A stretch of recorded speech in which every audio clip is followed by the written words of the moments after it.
Oi, meus queridos, tudo bom com vocês? A gente está aqui mais uma vez na mesa. Aqui hoje eu estou com o meu querido Rodrigo Jonatas. Esse aqui é o meu amigo mais antigo. Jonas é meu amigo desde os meus 17 anos. Época dos... Também entreguei a idade, também outro velhinho. É 10 anos, né? Nosso amigo Pedro aqui também, Pedro Ribeiro. Ele é líder dos adolescentes lá da Igreja Batista de Getsemane. E como sempre, meu querido Raniel, o homem de Deus, presbítero... Não, todo dia um cargo diferente, né, cara? Eu nunca vi o tempo. Não, mas é que esse cara aqui é benção demais. Querubim gente. sem asa. Querubim sem asa. Oh, aí ele mesmo se identificou. Nem com asa eu vou conseguir voar com o peso que eu tô. Gente, mas a gente queria falar hoje sobre teologia da graça, sobre teologia da prosperidade, bater um papo sobre isso. O que é isso? Como é que isso tá hoje? Isso acabou, ainda tá nas nossas igrejas? E eu vou passar a palavra pro Raniel de novo.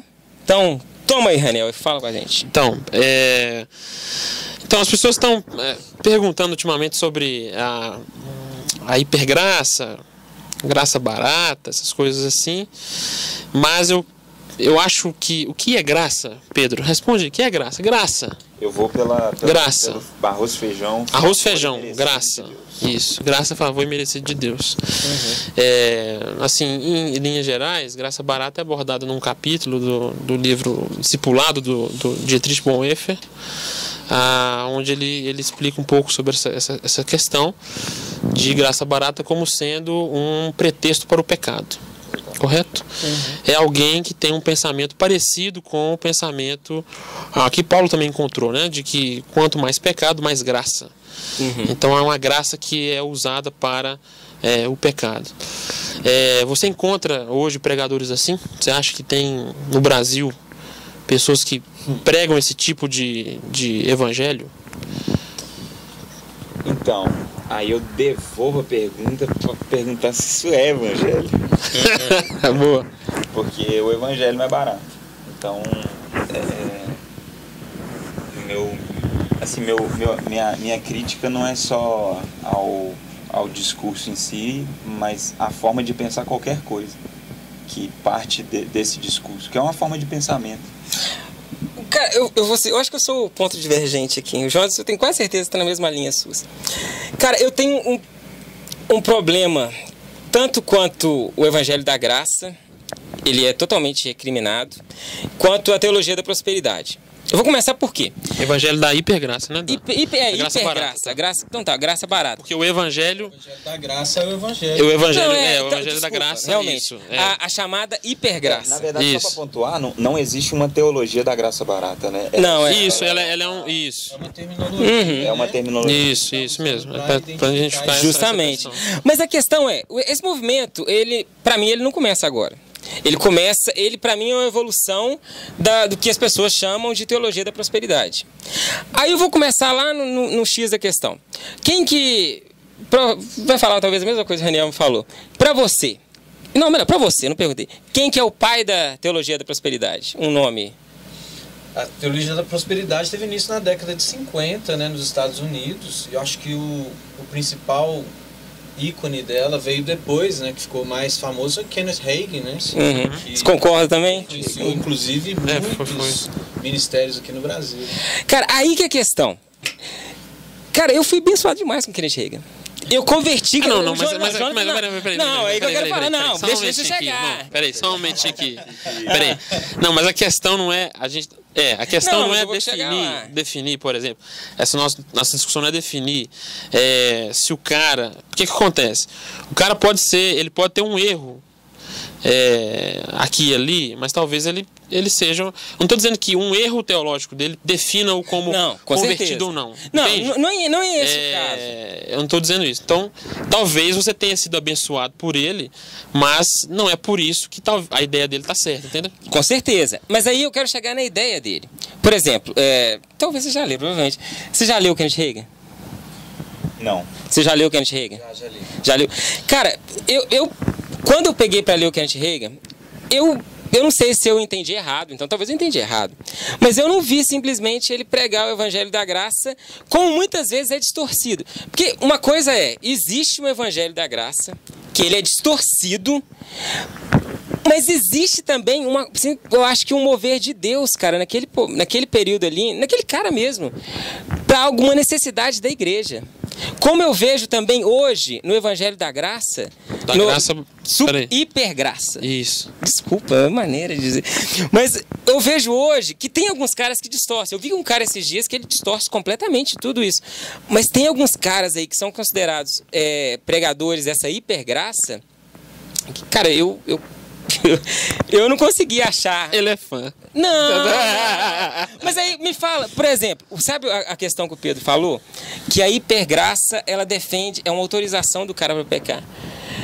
Mas o que eu vejo sendo pregado cara, anda com Jesus, vive uma vida de busca, que você automaticamente não vai querer pecar.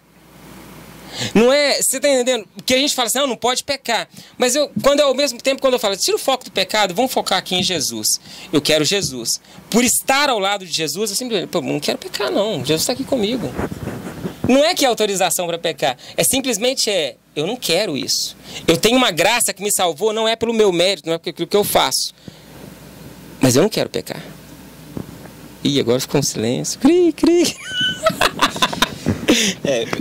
Pode ser contrário. Não é que a gente tem que ter uma ideia, um assunto que a gente vai chegar numa conclusão. Eu tenho uma opinião divergente, mas e a de vocês? O que eu já tive contato com livros do Kenneth Hagin, o Toque de Midas, tem um livro assim. Esse eu não li, não. Esse eu não conheço. Também não. O Toque de Midas eu não conheço. Ele fala muito sobre essa... Uma nota sobre o Kenneth Hagin. Não tem bibliografia. É um fato muito importante, você sabe. Mas assim, o que eu percebo, a primeira coisa é que o Evangelho, ele não é sobre quem está falando. O Evangelho é sobre Jesus. Certo. Então a mensagem não pertence ao cara que falou. Com certeza. E é por isso que não dá para medir pelo cara, porque é um condutor imperfeito de uma mensagem perfeita. Uhum. Então, por exemplo, até tem o livro do C.S. Lewis que eu amo, que é o Cristianismo Puro e Simples. Não acredito em um cristianismo puro e simples, porque ninguém é puro e nem simples. Uma vez que o Evangelho passa por mim, eu não consigo transmitir ele totalmente puro e totalmente simples. Então, eu vou ter dificuldade de interpretação, como qualquer pessoa. Agora, o Kenneth Hagin, ele não cometeu erros de interpretação, ele é herege mesmo, ele falou coisas que abalam a razão da própria obra do Evangelho como uma obra de merecimento que foge da graça, porque nós não merecemos. E o meu ponto é só esse, como definir realmente que um discurso ele foge do Evangelho. É quando ele está além de erros de interpretação que todo mundo aqui tem, que todo mundo aqui passou e vai passar. Uhum. É quando existe uma compreensão lá no cerne, no coração do cara, tá na base dele, o que tá na base é difícil de mexer. Uhum. Então lá embaixo que é o problema, a base da teologia dele, do discurso dele. Você acha que tem teologia? Como assim? Nossa. Não, mas eu não entendi. Você falou base da teologia. Você acha que tem teologia? Esse aqui é muito... Não, a teologia dele. Porque teologia... Isso. Mas qual é esse ponto de heresia, então? Você citou que tem heresia, mas não falou qual. Falou. Qual foi a heresia? Citou sim. A questão de você acreditar. Pelo fato de você ser cristão, isso já te dá uma credencial de merecimento. Né? E a graça é justamente uma coisa que você alcança de Deus sem merecer. Né? E eu já vi falas do Kenneth Hagin indicando que você deve ordenar, Deus tem que demandar, que você tem que exigir até. E eu gosto muito de um livro, chama Super Crentes, eu não sei se vocês já leram. Você me indicou esse livro há uns 20 anos atrás, que eu falava de Kenneth Hagin, me indicou esse livro. Paulo Romeiro, né? Esse livro ele esmiuça muito bem essa questão, não só do Kenneth Hagin, mas aqui no Brasil com outros expoentes dessa linha, né? Valnice Milhomens e outros pregadores aí dessa mensagem.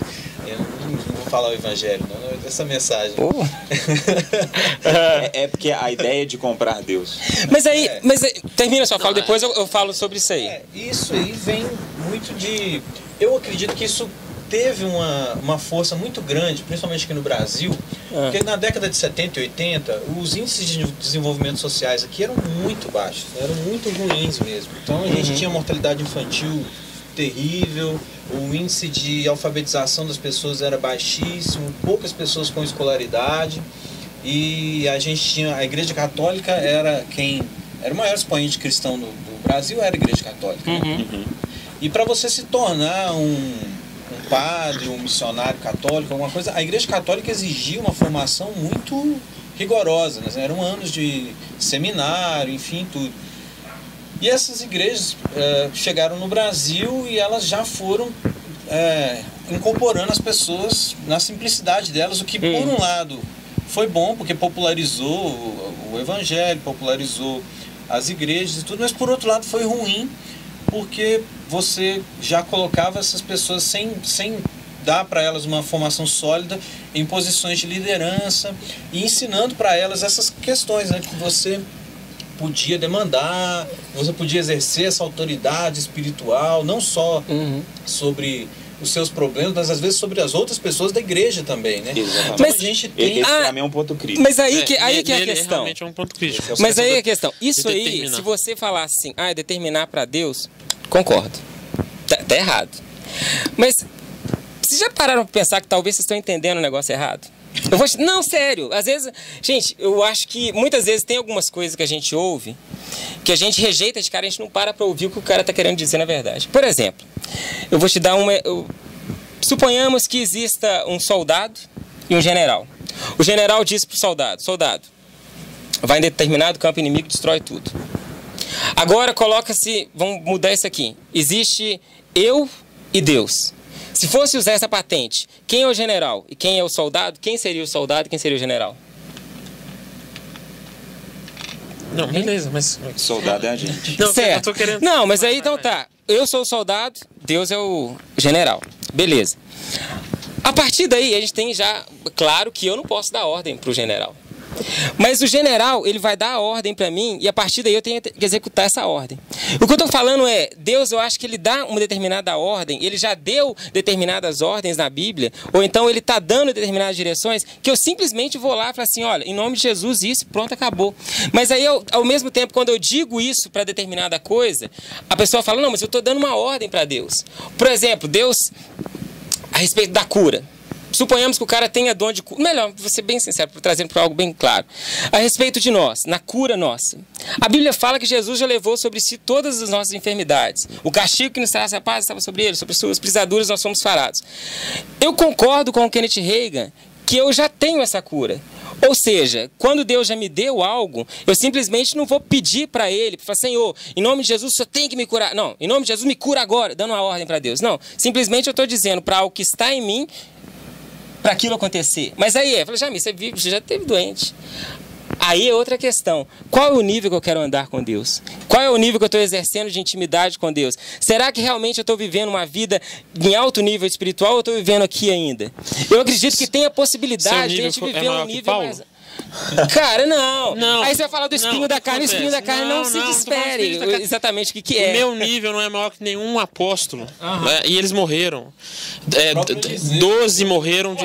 Não, Eliseu entra em outro período. Mas 12 morreram perseguidos na mão do Estado. Não, mas assim, isso não isenta a perseguição. Eu dei um exemplo prático em um tema. Eu entendi. Mas o que acontece? É porque uma coisa é você ter uma experiência espiritual, pessoal, e passar a ensinar essa experiência espiritual como se Deus estivesse dizendo para todo mundo fazer. Então, uma coisa é a doutrina bíblica. Então, o que a gente está falando aqui é a doutrina bíblica. É a doutrina bíblica dizer determina e vai sair? Não é doutrina bíblica. Mas então, ele, Tiago, quando diz vão impor as mãos sobre os enfermos, serão curados e por aí vai. Algo que simplesmente acabou. Mas são curados. Eu não estou dizendo que não existe cura. Eu estou dizendo que cura não é um mercado, não tem dia, não tem hora, não tem data. E você não sabe se vai acontecer ou não, porque Deus que faz. Então, a questão é o seguinte: todo cristão sincero que não estiver no dia em que Cristo voltar, irá morrer. E morrem de doença. Não, E não vão acredito, morrer eu não tô falando pedindo. isso. E se são discípulos desse cara, vão morrer pedindo, vão morrer dando ordem para a doença ir embora. E ela não vai. Não, cara, eu tô falando, Então, eu tô assim, descendo. a gente tem que compreender o seguinte, que nós vivemos num mundo que tem as marcas do pecado, da maldade, do sofrimento. Nós já experimentamos parte da ressurreição em Cristo, que é a nossa vida em Cristo, nossas experiências com Deus, nossa vida espiritual. Nós experimentamos o contato com Ele, porém não experimentamos a totalidade da ressurreição. Verdade. Isso não foi dado. Então as doenças afligem os justos. Esse é o grande problema. Kenneth Hagin tenta resolver esse problema da aflição do justo, dizendo para o cara que ele tem que determinar.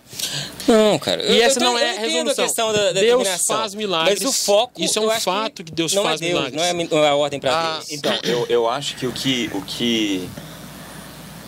Vamos lá. O que coloca o pensamento de determinar como, assim, totalmente do avesso é a ideia de que o Evangelho, Jesus Cristo, Deus ele tá pouco preocupado com o nosso prazer. Ele está pouco preocupado com a sensação a respeito de algo. Antes ele está preocupado com a verdade. Você tem, por exemplo, em Marcos 5, o relato de Jairo. Jairo pede para sua filha ser curada. E aí a Bíblia fala lá no Marcos 5, 24, que Jesus estava indo para a casa de Jairo. No meio do caminho, uma mulher toca nele. Jesus para o rolê inteiro, para a carreata inteira, fica perguntando quem que tocou nele. Aí a mulher que tocou nele fala, fui eu. Aí a mulher se prostra e fala toda a verdade. Por quê? Porque para aquela mulher a necessidade dela não era ser curada, era falar toda a verdade. Depois disso, logo em seguida, chega uma notícia. Jairo, sua filha morreu. Pronto. Aí foi o final da coisa. Aí de repente, Jesus vai lá e fala uma coisa que assim, vai contra toda a determinação. Ele vira e fala, não, ela tá dormindo. Ela tá dormindo, ela não morreu, ela tá dormindo. E aí ele vai lá e fala, Talita cumi, que é uma noção de menina, levante. É uma forma íntima de falar pra menina que tá dormindo um domingo de manhã, você fala pra ela levantar. A ideia é o seguinte, o Evangelho não veio para resolver os nossos prazeres e não veio para dar o que a gente quer, ele veio para dar o que a gente precisa. Certo. Quando o Kenneth Hagin fala de qualquer coisa, ele está falando sobre coisas que o homem quer, tenho certeza. Eu nunca vi, e não li Kenneth Hagin, mas em momento algum eu acredito que tenha no livro do Kenneth Hagin, por exemplo, se você bater o pé e declarar que você vai ser salvo e que você quer ter mais intimidade, não, ele parte de um ponto onde, e isso vende, que é a parte onde a dor do homem é mercado. Toda gente, isso não é certo, mas dá certo. Isso não é certo, mas dá certo. Toda teologia que for, todo pensamento teológico, todo pensamento de mensagem que for para sanar a dor do homem, ele vai explodir. Mas todo pensamento que vai na direção do Jesus veio para te salvar. E o que significa isso? Significa que as coisas aqui são terrenas. E a gente não está falando só de dinheiro, a gente está falando até da dor. Ela vai passar. O mais importante, por exemplo, Pedro e João, eles estão na Porta Formosa, e aí o mendigo que está na Porta Formosa vai lá e pede dinheiro para ele. O que ele fala para ele? Eu não tenho nem prata nem ouro, mas o que eu tenho eu te dou. Porque aquele homem não precisava de dinheiro, ele precisava ser salvo. Deixa eu só pensar então, aqui assim, um o Kenneth detalhe. Hagin, ele parte de um ponto que é o seguinte. Determine. E aí você pode folhear a Bíblia para ficar encontrando promessas. Não é isso que eu quero. Mas existe uma promessa, por exemplo, que é ignorada, que é de Mateus 10. Seus inimigos vão estar em casa, você vai ser perseguido. Assim como eu fui. Eu não vejo ninguém determinado. Deixa só um ponto aqui claro. A gente só determina que eu vou sofrer pelo Evangelho. Tá, viu? Mas isso é bom a também. gente só determina o que a gente quer, porque o que a gente quer não custa preço. Mas, cara, eu não estou falando que você vai determinar o que você quer. Por exemplo, vamos começar... Não, ninguém determina o que não quer. Mas deixa eu chegar em alguns pontos aqui. Só uma nota. A gente está falando do Kenneth Hagin em si, mas está falando da teologia dos filhos, daquilo que é prático. Não, daquilo que é prático. Isso aí já morreu. Não é isso não. É porque as igrejas que seguem a linha dele criaram essas coisas, determinismo e tal. E tem mais, tem muitas igrejas que seguem a linha dele que nem sabem quem foi ele. Mas agora, tem isso também. Só um pontinho que eu queria falar. Eu não tô falando que a partir de agora eu vou sair por aí e aonde que eu vou impor a mão sobre qualquer enfermo e vai ser curado. Tanto que o paralítico na porta do templo, aquele cara provavelmente ele cruzou com Jesus várias vezes, Jesus não curou ele. Um outro texto que Jesus não cura também, ele vai lá no tanque de Betesda, todo mundo doente, Jesus vai num cara só. Existe uma diferença entre simplesmente eu achar, não, eu tenho um dom e agora eu vou curar todo mundo, que não é isso que eu acho que é a pregação, mas também tem algo que eu já recebi. Eu acredito que dentro dessa visão, que eu acho que é um pouco, é um pouco distorcida. Não tem. Não, eu sei que tem uma distorção delas em muitas igrejas hoje, é uma verdade, mas eu acho que parte disso cara, é de Deus, e eu acho que era algo que Deus tinha para um determinado momento, trouxe pra gente, que é, olha, eu já te dei isso aqui também, você pode usufruir disso, apesar que esse não é o foco. O foco sempre vai ser o relacionamento com ele. Mas aí vai ser a questão, eu quero morrer, tem várias outras questões que você citou aí, que a gente deveria a gente não quer, porque não é bom. Mas eu acho que se é do evangelho, eu tenho que querer tudo. Seja ser perseguido pelo evangelho, ou seja, ser curado pelo evangelho. Cara, eu tenho pra mim que eu quero ser perseguido pelo evangelho se necessário for, mas eu também quero ser curado pelo evangelho se necessário for. Se Jesus diz, Jamir, você tem que morrer por mim, eu quero morrer por Jesus. Mas Jamir, você tem que ser curado por mim, eu quero ser curado por Jesus. Eu acho que te converteu. Não, cara. Mudou a teologia. Eu não mudei a teologia. Não, eu quero morrer, mas o crente não morre. Não, quem endureceu o coração de Faraó foi o próprio Deus. Cara, então, tem você não entendeu o que eu tô falando. Que não podem ser determinadas. Não, cara, eu não tô falando. Entenda bem uma coisa. Uma coisa é algo que Deus já te deu. Por exemplo, a cura. Eu acredito que é algo que Deus deu para todo crente. E eu posso viver uma vida de cura. Mas isso não me isenta que eu vou morrer um dia. E até mesmo morrer sendo perseguido pelo evangelho. Eu não tô falando que o evangelho da... Eu entendo. Peraí. Não, deixa eu só terminar. Eu não tô falando que é o evangelho que tira a dor. Mas é um evangelho. Não, mas Deus não te deu a cura. Mas, cara, só a enfermidade que me traz dor. Existem dores muito mais profundas. Eu sei, mas Deus não te deu. A cura, sim. Então... Vamos pra prática. O que acontece? Uma frase de... Eu esqueci, não sei se é o Sproul, não sei se é o... Esqueci. Toda doutrina, para ser testada, ela precisa ir para o mundo da prática. Vamos para a prática. Vamos olhar para os homens de Deus na prática. Exemplo, Charles Haddon Spurgeon, o maior pregador do século XIX. Ninguém conseguiu atingir o nível de sermões do Charles Haddon Spurgeon. Tanto que ele é chamado de o príncipe dos pregadores. Certo. Século XIX. É um homem... já pregou acho que mais de 16. A média era enorme.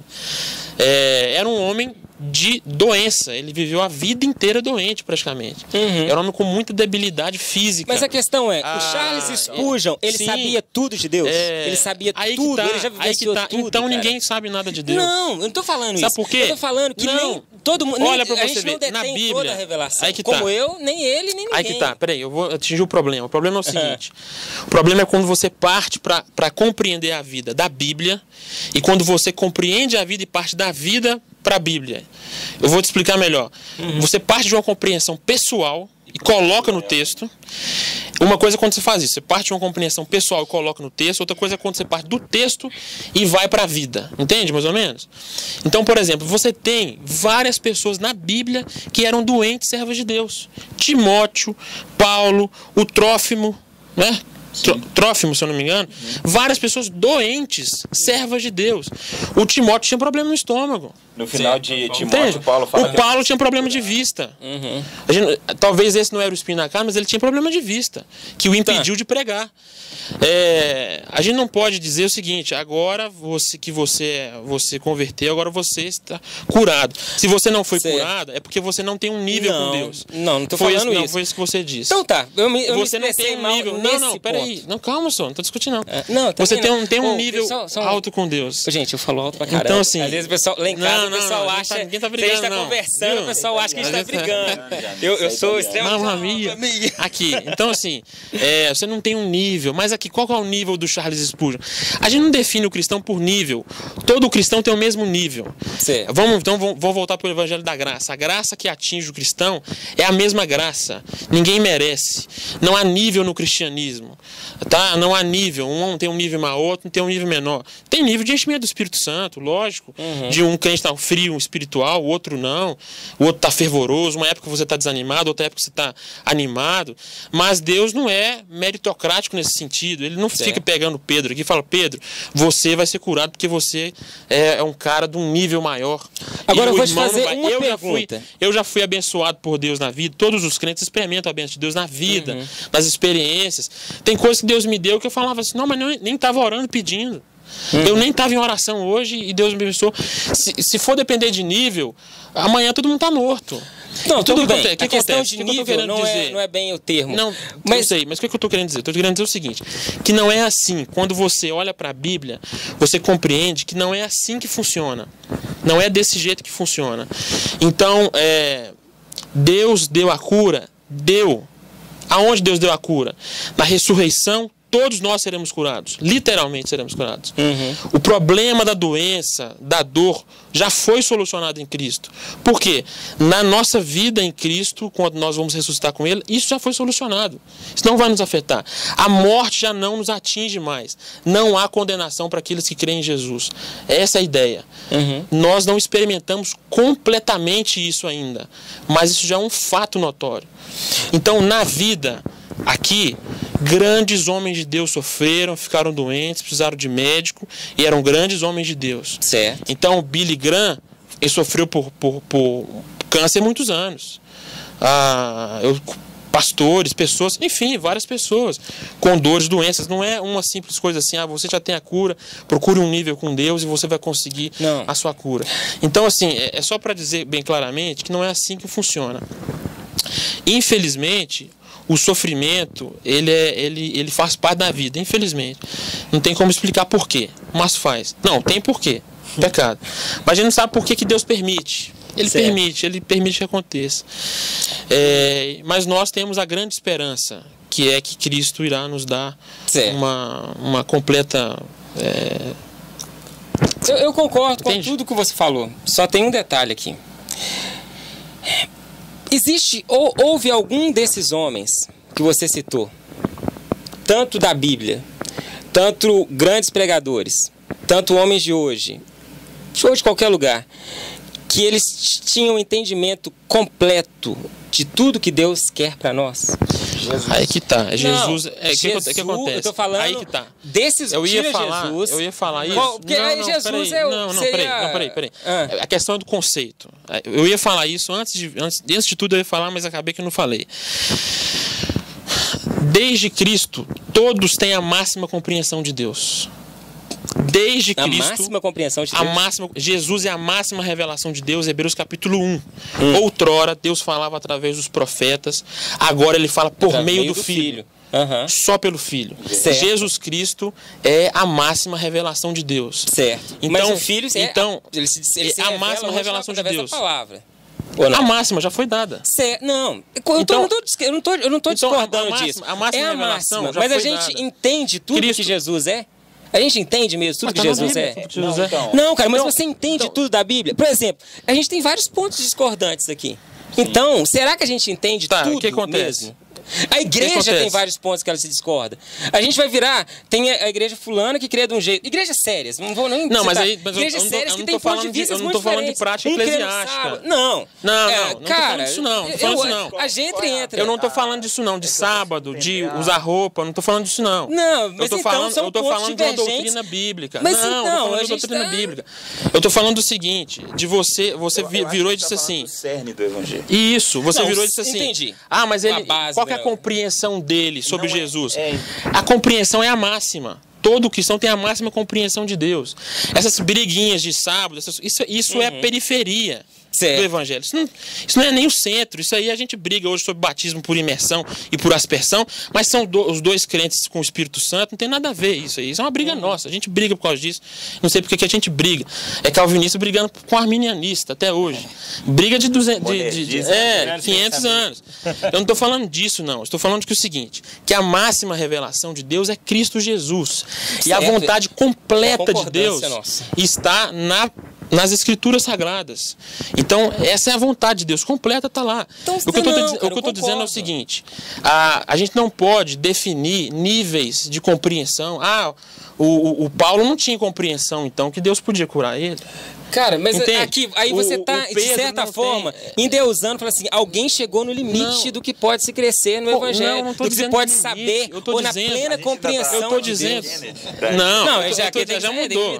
Não sei nem qual vai ser o título do vídeo. Eu estou dizendo, eu estou usando os apóstolos que escreveram um texto inspirado pelo Espírito Santo para te exemplificar que nós já experimentamos a máxima revelação de Deus.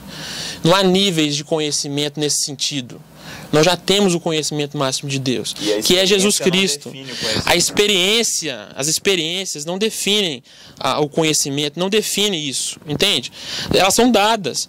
Então, todo crente tem testemunho de cura. Acontece, gente. Eu conheço gente, já experimentei na minha vida. Ele não está dizendo que não existe, estou dizendo que não é uma mágica, não é um negócio que acontece. Não estou falando que é mágica. Um perigo. E é um perigo. Qual é o problema de você ensinar isso? Dar o enfoque principal do evangelho, como esses pregadores dessa teologia falsa fazem, focando nisso como o cerne do evangelho. Mas aí na questão, eu não estou defendendo que isso deve ser o cerne do evangelho. Tanto que vocês me conhecem, não é o que eu costumo pregar, mas eu acho que faz parte do evangelho. E por a gente pegar isso aqui que a gente não concorda, a gente fala assim, não, essa parte do evangelho eu tiro fora. Faz parte do evangelho, mas não faz parte do evangelho a ideia de que você é curado. Isso não faz parte do evangelho. A gente focou na cura e tinha um monte de coisa, né? Não, mas isso é o mais não faz parte do evangelho a ideia de dizer para os outros que os problemas serão facilmente solucionados. Não, é fácil, aí é outra questão. Não. A pregação... Algo simples não necessariamente é fácil. Tá vendo? Aí. É o problema. Cara. Algo simples. Cara, é algo simples, mas não é algo fácil de É algo viver. simples por quê? Cara, pensa bem. Vamos resumir. Eu acho que a Bíblia foi escrita por gente simples. Vamos colocar de forma simples. Não é algo simples, não. Deixa eu terminar. Quem faz é Deus. Cara, não. Eu concordo com você sem tirar nem pouco. Quem faz é Deus. Mas imagina algo que Deus já fez. Por exemplo, eu não oro para ser abençoado por Deus. Por quê? A Bíblia diz que eu já fui abençoado. O Cristo Jesus que já te abençoou com toda sorte de bênçãos espirituais nas regiões celestiais. Então o quê? Eu já fui abençoado. Então tem como eu orar para ser abençoado se eu já fui? Não, eu simplesmente falo, Deus, muito obrigado que o Senhor me abençoou. Aí a Bíblia vira e fala assim, em relação à cura. Olha, existe uma possibilidade de se andar também em saúde. Mas... pensar bem agora para dizer olha, isso. Na prática, filhos de crentes... No final pode ser que seja curado, pode ser que não. Não, tá que certo. acontece? Então a determinação... Eu não vou não falar funciona, que é todo mundo que vai viver assim. isso, mas existe a possibilidade. Não é todo mundo. Não, de a viver isso. possibilidade... A possibilidade existe. Regra. A possibilidade existe para crentes e não crentes. Tem muita gente que vive até 120 anos, nunca creu em Jesus e vive saudavelmente. E a gente tá com a variável de que a Bíblia fala que Satanás ele pode fazer prodígios, ele pode fazer não, coisa. tem isso, né? A gente também, não tô levando pra esse nível. Você vai destruir o negócio. Não, mas a determinação... Como é que aqui, ó, acabou o vídeo. Entrando nisso aí, acabou. Aonde que já foi, né? Acabou o vídeo já tá todo bagunçado. Aqui, ó, o que acontece? O que acontece, Jamil? O que eu tô dizendo claramente é o seguinte, que a Bíblia é a revelação especial de Deus. E é uma revelação finita. Ela se encerrou em Apocalipse, o último livro escrito por João. Eu não tenho que tirar da minha experiência de vida uma aplicação para alguém. Certo, mas eu não estou falando que é algo da sua experiência de vida. Não, acho que a gente vai concordar e discordar até... Não, a gente não... Aqui, uma coisa é certa, uma coisa que todos vamos concordar aqui. A gente não vai chegar numa conclusão de nada aqui. Isso é óbvio. Mas assim, o que eu estou dizendo é o seguinte, que a base... Que a base... Pesado, você viu? Converter esse Me negócio. converter? Não, Tá. mudar a sua ideia. Não tem jeito. É igual o futebol. Tá certo. Tem jeito. Você pode falar mal do Cruzeiro, que o Pedro não deixa de ser cruzeirense. Não. Tá na segunda divisão. Não tem como você me ofender mais. Então assim, eu tô dizendo o seguinte. A Bíblia é clara pra gente nessa questão, ela nos põe muito claramente essas questões assim. Não há base bíblica para afirmar que você pode viver uma vida de saúde, todo cristão vai viver uma vida de saúde. Muitos cristãos perdem filhos muito novos, eu já vi isso acontecer. Pessoas cristãs sofrem acidente, ficam doentes, tem problema de azia, pressão alta, dor de cabeça. O mundo aguarda ansiosamente pela manifestação dos filhos de Deus. Ele aguarda ansiosamente pela volta de Cristo Jesus, onde a humanidade será restaurada de forma completa, total. Agora, a gente tem que entender o seguinte, que a graça de Deus sustenta esse mundo ainda e ela opera. Então a graça de Deus proporciona que o homem que podia ser muito ruim pelo pecado não seja completamente ruim. Então uma mãe que não é convertida consegue amar seu filho sem problema nenhum. Um senhor que não é convertido consegue viver com saúde até 100 anos de idade. E um convertido, e um convertido às vezes não consegue. Morreu com 40 anos, com 30, com 20 e poucos. A gente tem que compreender essas questões. O Evangelho não é uma mágica que você diz para as pessoas que Jesus tirou sua dor hoje e se você não conseguiu, não estou dizendo você não, se você não conseguiu tirar sua dor é porque você não tem um nível com Deus. Às vezes Deus quer usar essa dor para mudar alguma coisa na sua vida, ou às vezes o seu tempo acabou. O seu lugar se encontra com Deus. Vai gerar um crescimento. Vai gerar um crescimento. Então, assim, a dor é um fato na vida humana, infelizmente. Essa é a realidade que esses pregadores não dizem no púlpito deles. A dor é um fato na vida humana. É um fato. Eu tenho um pelo pecado. Eu tenho um testemunho. Deus usa a dor. Amém, usa. Uma ovelha. Vai lá. Ela... Não fala mais nada, não. Fala mais. Falei que você tem negócio aí. Uma ovelha chegou. Foi num velório. Ela perdeu a mãe com câncer e aí no ambiente muito triste ela me perguntou por quê que aquilo ali aconteceu, por quê e eu falei, olha, não tem nada que eu vou te falar que vai ter uma explicação. Eu tenho hipóteses, mas não tem uma explicação. Mas o que eu posso te dar é esperança. Então, será que quando a gente está tendo todos esses discursos, esses pregadores, a gente não está apontando muito para uma explicação, se esquecendo da esperança? A explicação é você pode, as hipóteses, não pode, as possibilidades. E a esperança é, um dia nada disso vai importar. Um dia, é por isso que o céu tem essa nomenclatura, que é um lugar onde não vai ter choro, nem lágrimas, nem dor. Porque é lá que a justiça de Deus vai se concretizar. Aqui é isso mesmo, aqui é uma briga, aqui é uma luta, aqui é peregrinação. E eu lembro também que na mesma conversa, eu falei uma coisa para ela que foi o seguinte, eu falei, olha, eu tenho uma hipótese, mas é minha. Não vou botar na conta de ninguém, não. Eu entendo que Deus não quer um amor que seja forçado. E eu entendo que se Deus fizesse tudo que a gente quer, a gente seria obrigado a amar Ele. E entendo também que num mundo de dores, estar com Ele é um caminho que Ele pode falar sim que é porta estreita. E que Ele não vai mentir para nós. E que ter Jesus como alguém que falou para Pedro, olha Pedro, é necessário que eu morra. É um Jesus para mim que aponta para uma realidade. Ele não lutou e perdeu. Ele não tentou e não conseguiu. Ele não tentou fugir dos romanos, ele não tentou fugir do sinédrio. Ele se entregou. Se entregou à dor, ao medo, à morte.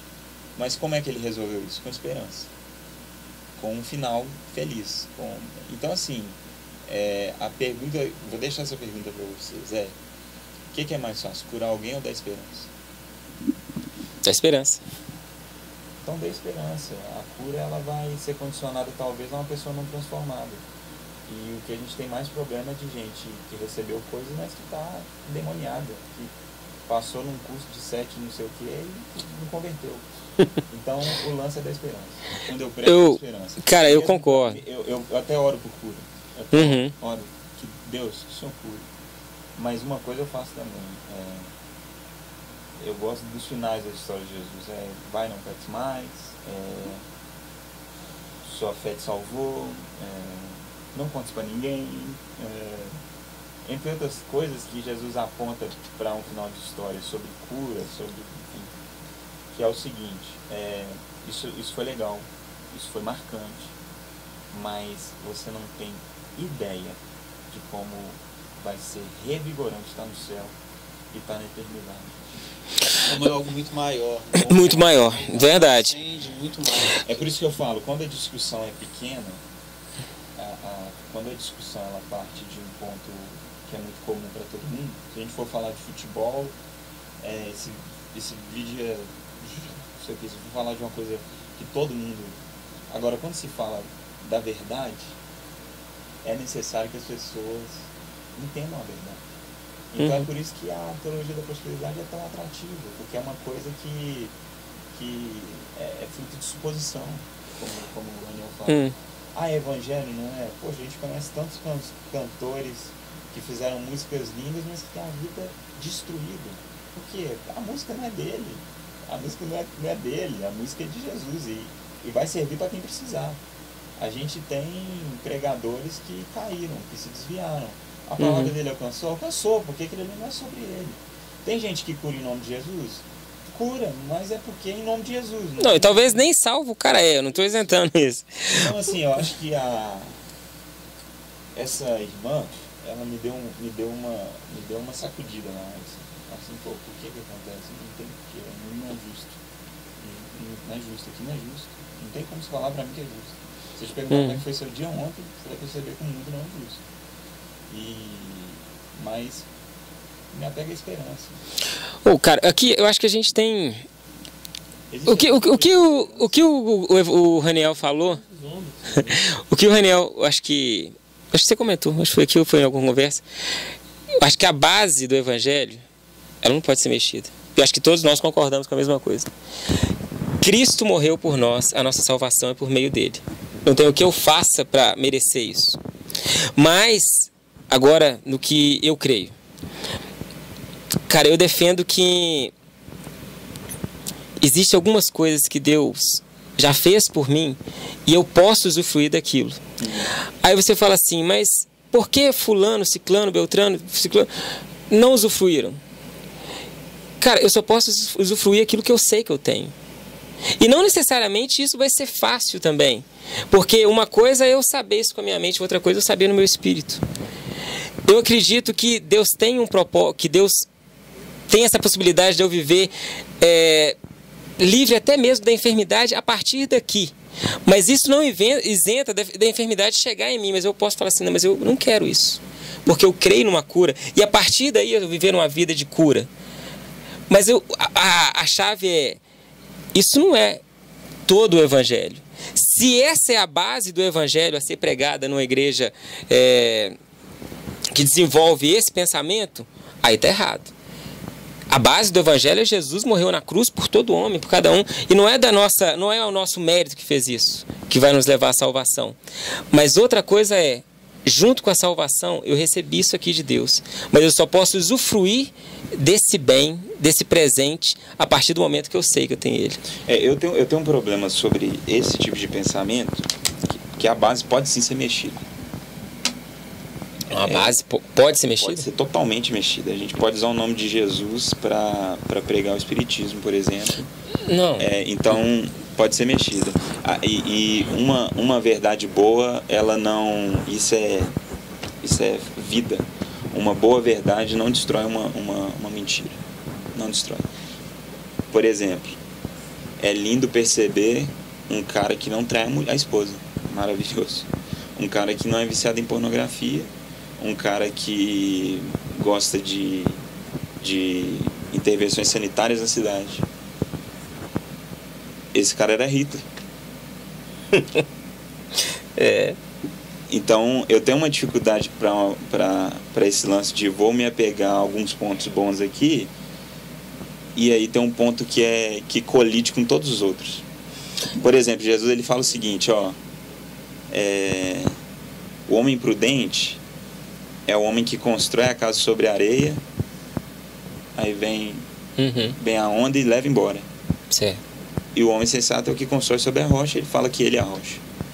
O problema é que dá para construir sobre a areia. Jesus não fala, olha, tentou, não conseguiu. Consegue. Consegue, meu amigo. E eu não sei quando é que essa onda vai vir. Eu não sei que tamanho que essa verdade, que essa história vai proporcionar. Eu não sei por quanto tempo essa mensagem vai ser pregada e o tamanho que essa igreja vai ficar. Não sei. Até que a onda venha, até que venha alguma coisa que fala assim, pera aí, não dava para... Eu vou responder o Jamir citando aquela frase de Jesus: no mundo tereis aflições. Vamos terminar aqui? Eu não estou dizendo isso. Eu não estou dizendo que não teria. Uma frase do cara que era publicitário do Hitler: uma mentira contada 1000 vezes se torna uma verdade. Então esse é um problema. Queria parabenizar Luiz Hermínio, excelente discípulo, parabéns. Ô, gente, olha só. Tá, ouviu você direitinho. A gente vai falar, deu tempo? Como é que é? Não, já deu, Cara, já passou. Estourou já muito uma hora lá. Eu só queria citar um ponto Vai lá. que senão acho que a gente vai deixar a galera um pouco muito confusa. na escuridão. Não, esse aqui não chegou em lugar nenhum. Mas é a ideia de uma ideia da hipergraça de que eu posso pecar, eu posso fazer isso tudo. Ela elimina a santificação como tendo uma participação do homem. Eu acho que esse é um ponto que a gente tem que discutir. Por quê? Porque é a ideia de que Deus fez alguma coisa aqui e agora, meu amigo, eu tô num cercadinho aqui e o que eu fizer vai estar tudo certo. Então eu só queria pontuar esse ponto da santificação para pontuar a responsabilidade do homem sobre o que ele pensa, sobre o que ele entende, sobre o que ele está vivendo, as atitudes dele. A santificação é uma obra do Espírito Santo, mas que tem nossa participação. Progressiva. A gente participa. E ela ao longo da vida, né? A verdade é que a gente não chegou em numa conclusão em nada aqui. E tudo bem. E tudo bem. Tá ótimo. O Jonas tem o pensamento dele, Raniel tem o dele, Pedro tem o dele, eu tenho o meu. Nós três temos um pensamento só, você tem outro. Então tá, Deus tudo bem, abençoe tudo você, bem. viu? Todo mundo aqui, os três têm um pensamento. Nosso irmão ali, o Rodrigo também. O Rodrigo também tá junto com a gente. Só o Jamir aqui. O Euler também tá tá me ali, ó. desprezando, cara, agora. Isso não pode, não. Vai lá. A verdade é que esse na mesa não era para dar uma resposta. Eu acho que talvez eu não conversei com o Pedro. Era para trazer temas que ou nós fôssemos nos complementar ou nós fôssemos divergir. Esse é um tema que nós divergimos completamente aqui. Eu continuo com a minha crença. O Raniel continuou com a dele e todos os outros aqui, melhor assim. Eu não tenho esse negócio de crença, não. Esse negócio aí Não, mas você tá crença. Ele tá Tô brincando. polêmico. O que acontece? Mas assim, isso é uma discussão finita, é uma conversa descontraída. Tipo, se a gente fosse para Paulo chamaria essa de discussão inútil. Coloca nos comentários. Às vezes, assim. Coloca a sua opinião. É uma coisa passageira. O Pedro falou aqui da eternidade. A verdade é o seguinte: no céu não vai ter essas discussões. Isso é verdade. Eu posso ofender. Todo mundo vai. No céu não vai ter evangelismo. Não vai ter pastor. Não vai ter pregação. Não vai ter. Não vai ter igreja, não vai ter mais nada. Não. Tudo concluído. Essa é uma discussão finita aqui. Mas eu acho que uma coisa é importante. Eu determino. Mas aqui... Já está determinado. Deus já determinou. Eu acho que só tem um ponto importante. Embora vocês discordem de mim, existe a necessidade de onde esse vídeo vai chegar, não simplesmente ouvir algo e falar assim, porque eu ouvi de fulano, eu vou concordar. Mesmo que seja de mim mesmo, que eu ouvi do Jamil, eu vou concordar. Ou ouvi de qualquer um, eu vou concordar.